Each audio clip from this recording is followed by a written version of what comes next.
నమస్తే. Welcome to our channel. నేను మీ పద్మావతి. ఈరోజు మనతో పాటు ప్రముఖ ఆధ్యాత్మికవేత్త, వాస్తు జ్యోతిష్య పండితులు శేషగిరిరావు గారు ఉన్నారు. ఆయనతో మాట్లాడి మరిన్ని విషయాలు తెలుసుకుందాం. చూసేసి నమస్కారం అండి. నమస్తే అమ్మా. గురువు గారు, మరి 13వ తేదీన హనుమాన్ వ్రతం వచ్చింది. మరి దీన్ని ఎలా ఆచరించుకోవాలంటారు? ఏ విధంగా ఈ వ్రతాన్ని పూజించాలి అంటారు? రైట్, తప్పకుండా. హనుమద్ వ్రతం అనేది ఏంటంటే నిజానికి ఇటు తెలంగాణలో వాళ్ళకి కొద్దిగా తక్కువ తెలిసినప్పటికీ కూడా ఆంధ్రాలో వాళ్ళకైతే కొద్దిగా విస్తృతంగా తెలియటం అనేది ఉంది. తర్వాత రెండోది ఏంటంటే ముఖ్యంగా ఈ హనుమద్ ప్రసిద్ధ ఆలయాలు ఏవైతే ఉంటాయో ఆలయాలన్నింటిలో కూడా అంగరంగ వైభవంగా ఈ యొక్క హనుమద్ వ్రతాన్ని నిర్వహించడం అనేది ఉంటుంది. అయితే ఇక్కడ గుళ్ళలోనే కాకుండా ఈ హనుమద్ ఉపాసకులు కానీ హనుమద్ ఆరాధకులు కానీ మరి ఈ భక్తి శ్రద్ధలతో ఈ హనుమద్ వ్రతాన్ని నిర్వహించడం అనేది జరుగుతుంది.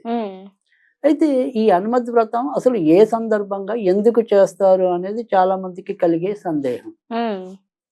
మరి ఆంజనేయుడు తొలిసారిగా అంటే మొట్టమొదటిసారిగా సీతాదేవిని లంకలో చూసిన రోజు ఈ మార్గశిర శుక్ల త్రయోదశి. ఈ మార్గశిర శుక్ల త్రయోదశి ఏదైతే ఉందో ఆ రోజున మొట్టమొదటిసారి చూశారట ఆంజనేయుడు సీతాదేవిని. ఆ సందర్భంగా అప్పటి నుంచి ఈ హనుమద్ వ్రతం దానికి స్మృతిగా చేసుకోవటం అనేది జరుగుతుంది. అయితే ఇక్కడ ఈ హనుమద్ వ్రతాన్ని మొట్టమొదట మనకి అసలు శ్రీకృష్ణుడు ద్రౌపదికి తెలియజేస్తాడు ఈ వ్రతాన్ని ఎలా చేసుకోవాలి ఏంటి అనేది. కానీ అప్పుడు ద్రౌపది అంటే ఇక్కడ ఏంటంటే ఈ హనుమద్ వ్రతం చేసుకోవడానికి ఏంటంటే గనక ఇది 13 ఏళ్ళు చేయాలి. మనకి అనంత పద్మనాభ వ్రతం ఇలాంటివి కొన్ని దీర్ఘకాలం చేసేవి ఉంటాయి వ్రతాలు. అలా దీర్ఘకాలం చేసే వ్రతాల్లో ఇదొకటి. ఓకే, దీన్ని మరి ఒక్కసారి ఆచరించడం మొదలు పెట్టిన తర్వాత ఏవైనా అడ్డంకులు వచ్చి ఆపివేయడం ఇలాంటివి ఏమైనా చేయొచ్చు అని అంటారా? అంటే చెయ్యొచ్చు. లేదు అంటే మనకి ఏంటంటే ఒకవేళ ప్రత్యామ్నాయంగా కొన్ని తేదీలు ఉంటాయి. అంటే ఇప్పుడు సపోజ్ మనకి ఇది మార్గశిర శుక్ల త్రయోదశి కదా, ఈ మార్గశిర శుక్ల త్రయోదశి నాడు గనక మనం చేసుకోలేని పక్షంలో ఆంజనేయుడి యొక్క నక్షత్రం ఉంటుంది పూర్వభద్ర అని. తర్వాత లేదా మొగశిర నక్షత్రం నాడు కూడా చేసుకోవచ్చు. తర్వాత మళ్ళీ వైశాఖ మాసంలో కూడా చేసుకోవచ్చు. అంతేకాకుండా మరొకటి కూడా చెప్పారు, ఇప్పుడు మీరు 13 సంవత్సరాలు చేసుకోలేదు కానీ 13 సార్లు చేస్తే చాలు కదా, అలా కూడా చేయొచ్చు. అంటే ఇప్పుడు సపోజ్ మీరు వస్తాగానే ఒక 2 ఏళ్ళలోనే వివిధ రోజులు ఇందాక మనం చెప్పుకున్నాం కదా, ఇలా పూర్వభద్ర నక్షత్రం వచ్చినప్పుడు, మొగశిర నక్షత్రం వచ్చినప్పుడు, మరి ఆంజనేయుడికి ఇష్టమైన మంగళవారం వచ్చినప్పుడు, వైశాఖ మాసం, మార్గశిర మాసం, ఇలా అన్ని కలుపుకుని కూడా గబా కావాలంటే 13 సంవత్సరాలు మనం 13 కూడా పూర్తి చేసేయచ్చు. కానీ దానికన్నా కూడా కొద్దిగా ఒక పద్ధతిగా ఆచరించాలి అనుకుంటే మాత్రం 13 సంవత్సరాలు చక్కగా చేసుకుంటే కనుక మరిన్ని ఉత్తమ ఫలితాలు రావడానికి ఉంటుంది. ఇప్పుడు ఎలాగైతే ఆడవాళ్ళు ఈ వ్రతాలు చేసుకున్నప్పుడు తోరాలు, శ్రావణ మాసంలో ముఖ్యంగా తోరం ఎలా అయితే ఉంటుందో ఈ హనుమద్ వ్రతానికి కూడా తోరం అనేది అలానే ఉంటుంది. ఇక్కడ ఏంటంటే ఈ వ్రతాన్ని హనుమద్ వ్రతాన్ని కనుక ఆచరించేది అంటే చాలా మంది ఏంటంటే పసుపు తాడు కట్టుకోవటం అనేది ఉంటుంది.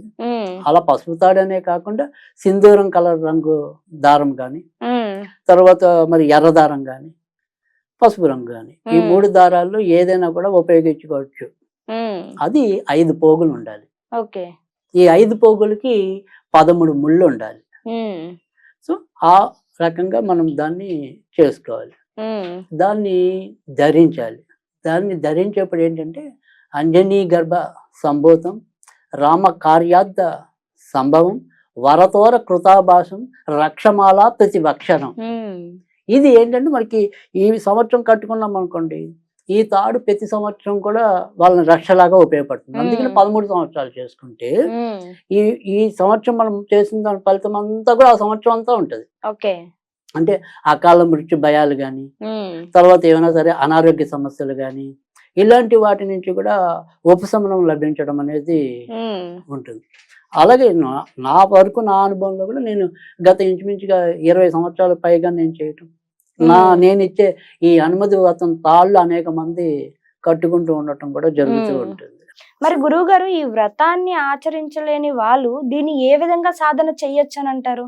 అదే చెప్తాను. ఇప్పుడు మనం ఏంటంటే ఇలా ఎవరైనా చేసిన సాధకులు ఉంటే వాళ్ళ దగ్గరికి వెళ్ళి ఈ తోరాలు ధరించినా కూడా మంచి ఫలితం వస్తుంది. ఇందాక మనం చెప్పుకున్న శ్లోకం ఏదైతే ఉంటుందో ఆ శ్లోకాన్ని పఠించి. కానీ ఇదే రోజు అంటే ఇప్పుడు సపోజ్ మనకి వ్రతాలు చేయటం తెలియదు, అంత తీరిక కూడా లేదు కనుక ఈ రోజు మనం ఏ రకంగా ఆంజనేయుడిని ఆరాధించాలి, ఏ రకంగా ఆరాధిస్తే మనకి జరిగే ప్రయోజనం ఏంటి అనేది అది ఖచ్చితంగా మనం ఈ రోజు అంటే మనకి ముఖ్యంగా హనుమద్ వ్రతం అనేది ఒకటి. తర్వాత ఇక్కడ తెలంగాణలో ఏంటంటే హనుమత్ జయంతిగా మనకి ఏప్రిల్లోది అది హనుమద్ విజయోత్సవం, కానీ వీళ్ళు అది హనుమత్ జయంతిగా చేసుకోవటం అనేది ఉంటుంది. కానీ అసలు మామూలుగా అయితే వైశాఖ బహుళ యాక దశమి నాడు, వైశాఖ బహుళ దశమి నాడు వచ్చేది హనుమత్ జయంతి. అది మామూలుగా ఆంధ్రాలో ఎక్కువ చేస్తారు. ఈ మూడు మనకి ప్రత్యేకంగా ఇప్పుడు నేను చెప్పే హనుమద్ వ్రతం కానీ, హనుమద్ విజయోత్సవం కానీ, తర్వాత హనుమత్ జయంతి కానీ, ఈ మూడు పండుగల్ని అదే హనుమత్ ఏమంటారు ఆంజనేయ పరంగా, హనుమత్ పరంగా విశిష్టమైనవి. అంటే ఏదైనా సరే ఒక హనుమద్ ఉపాసన అనేది మనం కొత్తగా మొదలెట్టాలి అనుకుంటే కనుక దానికి శ్రేష్టమైన రోజులుగా. ఒకవేళ నేను చెప్పాను ఇందాక ఇవి మనకి కుదరలేదు అనుకోండి, ఇందాక ఆంజనేయుడికి ఇష్టమైన మొగశిర నక్షత్రం ఉంది, తర్వాత ఆంజనేయుడి సొంత నక్షత్రం పూర్వభద్ర ఉంది, లేదా ఆంజనేయుడికి ఇష్టమైనది మంగళవారం ఉంది. ఇలా వీటిల్లో అయినా సరే మనం ఆంజనేయుడు కొత్తగా ఏదైనా సరే ఒక జప సాధనలు ప్రారంభించాలన్నా, వివిధ పూజాది కార్యక్రమాలు నిర్వహించాలన్నా వాటన్నిటికీ కూడా ఈ రోజులు అనేది శ్రేష్టం. తర్వాత రెండోది ఏంటంటే కనుక ఆంజనేయుడిది కనుక మనం నేంగా ఖచ్చితంగా ఒక నిష్టగా చేస్తే చాలా సులభంగా ఏదో రకంగా రూపంలో సాక్షాత్కరించడం అనేది ఉంటుంది. అంటే ఏమంటాం మనకి స్పష్టంగా ఆయన రూపం కనబడకపోవచ్చు, ఏదో ఒక ఆకృతిలో మనకి వచ్చి ఆయన ఖచ్చితంగా నిదర్శనం చూపించడం అనేది ఉంటుంది. తర్వాత మీరు ఒక సంవత్సరం అనేది 2 సంవత్సరాలు కొద్దిగా శ్రద్ధగా మొదలెట్టారనుకోండి, 3వ సంవత్సరం మనకి ఏదైతే హనుమద్ జయంతి హనుమద్ వ్రతం ఉందో దానికి ముందు 10 రోజుల నుంచి కోతిలో ఆయన కళలోకి వచ్చి మనం గుర్తు చేయడం అనేది కూడా ఉంటుంది. పూజను ఆచరించడానికి గుర్తు చేయడం. సో అలా నేను అనేక మంది వాళ్ళ అనుభవాల్లో విని ఉన్నది. సో కనుక ఆంజనేయుడు అనేది చాలా ప్రత్యక్ష నిదర్శనముగా ఆయన యొక్క మహిమలు చూపించడం అనేది కూడా జరుగుతుంది. కనుక ఈ హనుమద్ వ్రతాన్ని అందరూ కూడా తెలుసుకుని ఆచరించితే కనుక మనకి ఎలాగైతే ఈ రకమైన వ్రతాల ఫలితాలు ఉన్నాయో, అంటే ఒక సత్యనారాయణ వ్రతం చేసుకుంటే ఎంత మంచిది అవుతుందో, ఒక అనంత పద్మనాభ వ్రతం చేసుకుంటే ఎలా మంచిది అవుతుందో, ఆడవాళ్ళకి వరలక్ష్మి వ్రతం ఎలా మైనత్వం అవుతుందో, ఆ రకంగా ఈ హనుమద్ వ్రతం కూడా అంతే ప్రాధాన్యత పొందింది. కానీ దీని గురించి కొద్దిగా తక్కువ మందికి తెలుసు, మనం దాన్ని ప్రచారం చేయటం అనేది. ఎందుకంటే హనుమద్ భక్తులకి చాలా విశిష్టమైనది, శీఘ్రంగా ఫలితాన్ని ఇచ్చేది. అందులో ఇప్పుడు ఈ కలియుగంలో ఎప్పటికీ కూడా మరి కలియుగ బ్రహ్మగా ఆంజనేయుని చెప్తున్నాం మనం, ఇప్పటికీ ఆయన చిరంజీవిగా ఉన్నాడని చెప్తున్నాం మనం. సో అందుకని ఈ రకంగా ఆంజనేయ స్వామిని మనం పూజించినట్టయితే కనుక తప్పకుండా మంచి జరుగుతుంది అనేది ఒకటి. తర్వాత అది ఇందాక చెప్పినట్టు ఏంటంటే కిరికితనం వల్ల కొన్ని మనము ఫలితాలు పొందలేకపోవటం అనేది ఉంటుంది. తర్వాత ఏమంటాం మళ్ళీ ధైర్యం రావాలన్నా ఆయనే, ఆయుష్ కావాలన్నా ఆయన, అదృష్టం పట్టాలన్నా ఆయన.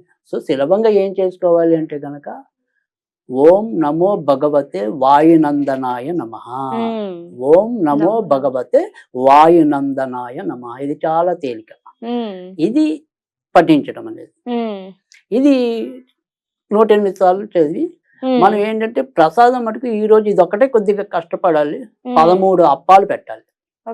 హనుమద్ వ్రతంలో అయినా సరే మనం 13 అప్పాలు నివేదన చేయాలి. హనుమద్ వ్రతం చేయకపోయినా కనీసం 13 అప్పాలు నివేదన చేయాలి. లేదు ఇంకేదైనా వాళ్ళు అరటిపళ్ళే పెట్టగలం అనుకున్నాను అనుకోండి, 13 అరటిపళ్ళు పెట్టాలి. 13 అనే సంఖ్యకి ఇక్కడ విశిష్టత ఉంది. ఎందుకని 13 పెట్టాలి? ఎందుకని అంటే ఇక్కడ 13 ఏళ్ళు సీతాదేవి వనవాసం అంటే 14వ ఏడు విముక్తి పొందింది కదా. సో అందుకని దానికి నిదర్శనంగా 13 ఏళ్ళు అనేది పెట్టడం అనేది జరిగింది. ఒక్కొక్క సంవత్సరానికి ఒక్కొక్కటి కింద విభజించి పెట్టాలన్నమాట. సో ఆ రకంగా చేయటం అనేది చెప్పారు. సో అందుకని ఆ రకంగా చేసుకుంటే మంచి ఫలితాలు ఉంటాయి.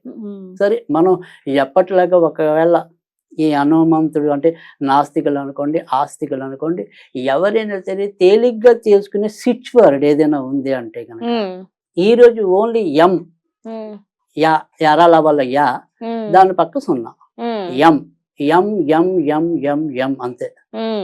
ఇది 108 సార్లు పఠించాలి. అయితే దక్షిణ ముఖంగా తిరిగి చేసుకుంటే కనుక ఇంకా శీఘ్రంగా ఫలితం రావటం అనేది ఉంటుంది. అయితే హనుమద్ వ్రతం చేసే వాళ్ళు మటుకు తూర్పు ముఖంగానే చేయాలి. ఓకే. ఓకే, హనుమద్ వ్రతం చేసుకునే వాళ్ళు తూర్పు ముఖంగా చేయాలి. ఈ మంత్ర సాధన చేసే వాళ్ళు దక్షిణ ముఖంగా చేసుకుంటే ఇంకా కొద్దిగా తొందరగా ఫలితం వస్తుంది. కనుక ఈ రెండిట్లో వాళ్ళకి ఏది తేలికైతే కనుక ఆ రకంగా చేసుకుంటే తప్పకుండా అనుగ్రహం పొందటం అనేది ఆనేది లభిస్తుంది. చాలా చక్కగా చెప్పారు. మంత్రాన్ని జపించాలి అనేది కూడా చాలా చక్కగా అందరికి అర్థమయ్యే రీతిలో చెప్పారు. ధన్యవాదాలు. ధన్యవాదాలు.